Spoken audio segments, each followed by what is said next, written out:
that she was being followed. Filled with terror, she ran home and locked herself in her hut. After a few minutes, Uchechi heard a loud bang on her door, and this sent shivers down her spine as she feared that the evil creature was after her. Uchechi kept silent as the banging continued for a few minutes and stopped.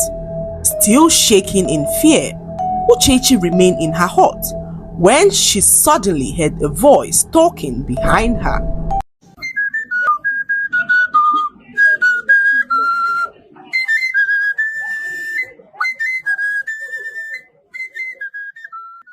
Once upon a time, in the busy Olu market, lived a popular hair braider who was known as the Silent Braider. The villagers arrived at the market one morning and met her sitting in the corner, braiding the hair of a woman.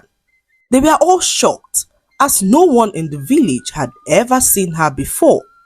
However, the woman never uttered a word to anyone, so the people named her the Silent Braider, as they all believed that she was deaf and dumb. Shockingly, on her first day in the market, several women stood in a long queue as they waited to get their hair braided by the strange woman. She braided their hair so beautifully, and her unique braiding style attracted more women to her little corner. The other hair braiders in the village became so jealous as all their customers no longer came to them for their hair. They all preferred to braid their hair with the Silent Braider despite waiting in long queues, and this made the other braiders wonder who the Silent Braider was and where she had come from. One day, a hair braider named Nonso decided to stay back late into the night to trail the Silent Braider to her hut. Nonso was so curious to know who the Silent Braider was and where she lived, so she waited back in the market, hoping to follow her home once she was done. However, Nonso, after a few hours of waiting, slipped into a very deep sleep. She woke up a few minutes later and noticed that the Silent Braider had gone. Nonso was so disappointed and wondered when she fell asleep. Nonso decided to try again the next night. She returned home so sad and went straight to bed. Nonso had a dream where she saw the Silent Braider shouting hysterically at a group of people who were locked up in a cage. Nonso woke up so terrified as she recognized most of the villagers as people who the Silent Braider had recently braided their hair. She was so confused and wondered what her dream meant. She got to the market the next morning and met a group of women waiting to have their hair braided. Nonso felt a strong urge to warn the women about what she saw in her dream, but when she approached them, they perceived her to be a jealous woman who could not withstand the fact that the people preferred the Silent Braider to herself. Nonso retreated back to her corner as she felt so terrible about what had just happened. She began to doubt herself as she watched the Silent Braider braid the women's hair one after the other. At that point, Nonso began to feel as though she was truly jealous of the Silent Braider, and this troubled her as she decided to move to another market. The next morning, as the Silent Braider's queue continued to build up, a young woman named Uchechi, who had been on the queue for hours, sat down to braid her hair. Uchechi was new to the village and was in search of a good braider when she was directed to the village market. She arrived at the market early and met a very long queue.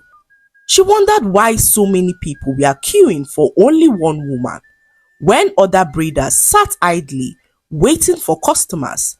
This looked strange to Uchechi, who decided to also wait in the queue for her turn.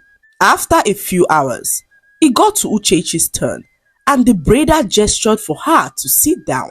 As the Silent Braider began to braid Uchechi's hair, Uchechi drifted into a very deep sleep and found herself being dragged into a cage by the silent braider.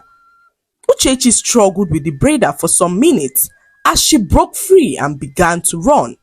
As she was running, she saw a lot of people locked up in a big cage, and this terrified her as she suddenly woke up from her slumber. Uchechi had never been this terrified in her entire life. She wondered what the dream was about, but kept calm as she noticed that the silent braider was still braiding her hair. Uchechi then reached out for her purse and brought out a small mirror to look at her hair when she caught sight of a terrifying monster standing behind her. Uchechi, terrified at what she saw, screamed at the top of her voice as she stood up in fear. The people wondered what could have happened, and before Uchechi could voice out what she saw, the braider disappeared into thin air, and everyone opened their mouth in shock as they witnessed the hair braider's disappearance. The people were petrified as they began to question who she was. Uchechi explained what she saw to them, and everyone could not believe that an evil creature had been braiding their hair for months. Uchechi, determined to get to the root of the matter, looked around and saw the hair braider's wooden comb on the ground. She picked it up and began to examine it. She saw some weird symbols on the comb and wondered what they could mean. Sensing that there was something strange about the comb, Uchechi decided to seek the guidance of a very powerful woman. She arrived at the powerful woman's hut, wielding the comb in her hand, and immediately the powerful woman caught sight of the comb. Her eyes widened in shock. She explained that the markings were symbols of a very dark spirit who traps its subjects and subjects them to pain and suffering. The powerful woman revealed that anyone whose hair has had any contact with the comb would live a very painful and sad life, filled with misery and misfortune.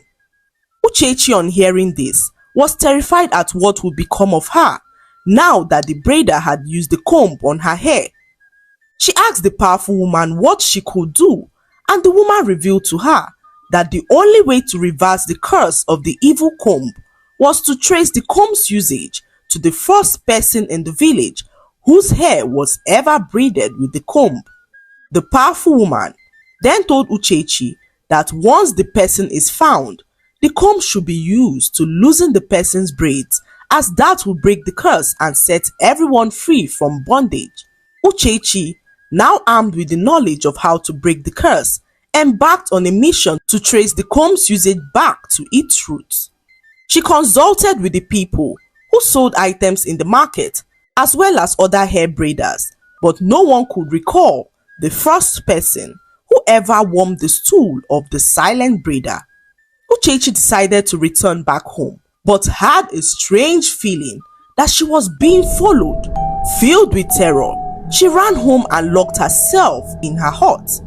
After a few minutes, Uchechi heard a loud bang on her door, and this sent shivers down her spine as she feared that the evil creature was after her. Uchechi kept silent as the banging continued for a few minutes and stopped.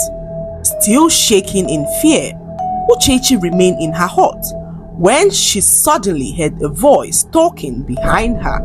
Uchechi turned in fear and saw a pale-looking woman standing right behind her. "Who are you, and how did you get into my hut?" Uchechi asked as her voice trembled with fear. The pale woman introduced herself as Nneka, saying that she got into the hut through an open window.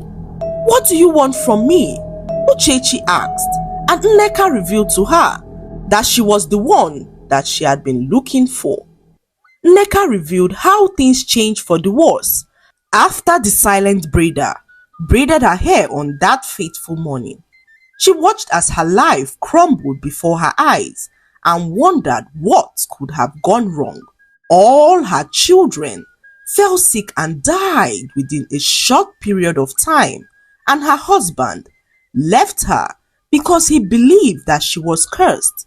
Little did she know that the silent braider was behind all her misfortune. Uchechi was so happy to have found the woman that she had been looking for. She convinced Nneka to follow her to the powerful woman's hut, and when they arrived the hut, the powerful woman asked for the evil comb, which she used to loosen Nneka's braids. As she was loosening the braids, the evil creature appeared, and the powerful woman began to recite some powerful words as she continued to loosen the braids. With every stroke of the comb on Nneka's hair, the evil creature groaned in extreme pain.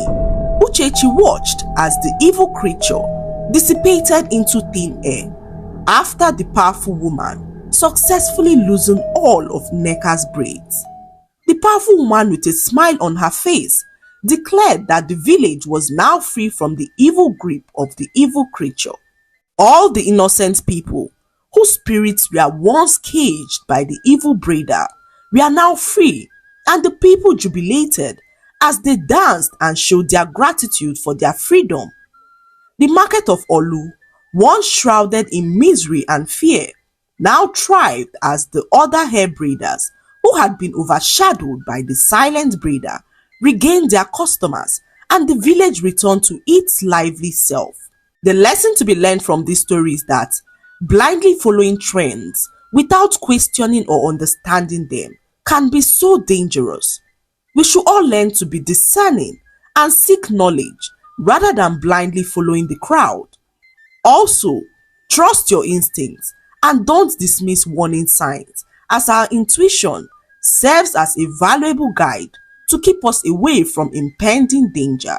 I hope you enjoyed the story. Like, subscribe, and leave a comment. It helps us grow our channel. I'll see you in our next story.